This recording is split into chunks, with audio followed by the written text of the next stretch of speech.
We're going to read a story, okay? 'Twas the night before Christmas, when all through the house not a creature was stirring, not even a mouse. The stockings were hung by the chimney with care, in hopes that St. Nicholas soon would be there. The children were nestled all snug in their beds, while visions of sugar plums danced in their heads.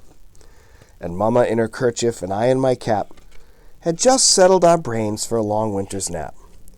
When out on the lawn there rose such a clatter, I sprang from the bed to see what was the matter.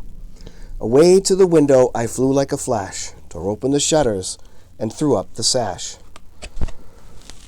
The moon on the breast of the new-fallen snow gave the luster of midday to objects below, when what to my wondering eyes should appear but a miniature sleigh and 8 tiny reindeer.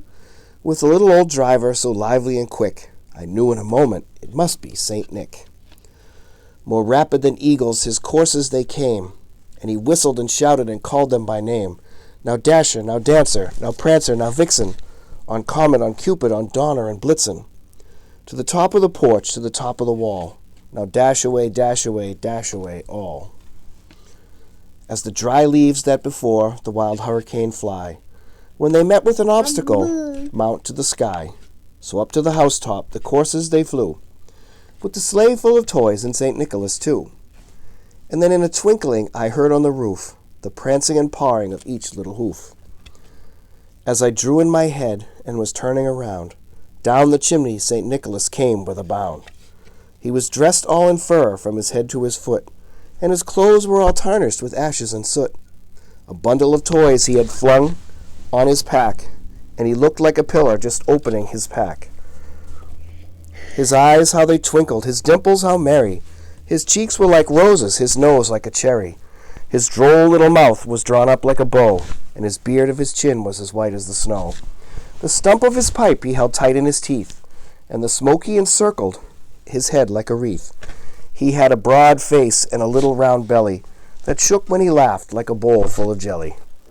He was a chubby and plump, a right jolly old elf, and I laughed when I saw him in spite of myself. A wink of his eye and a twist of his head soon gave me to know I had nothing to dread.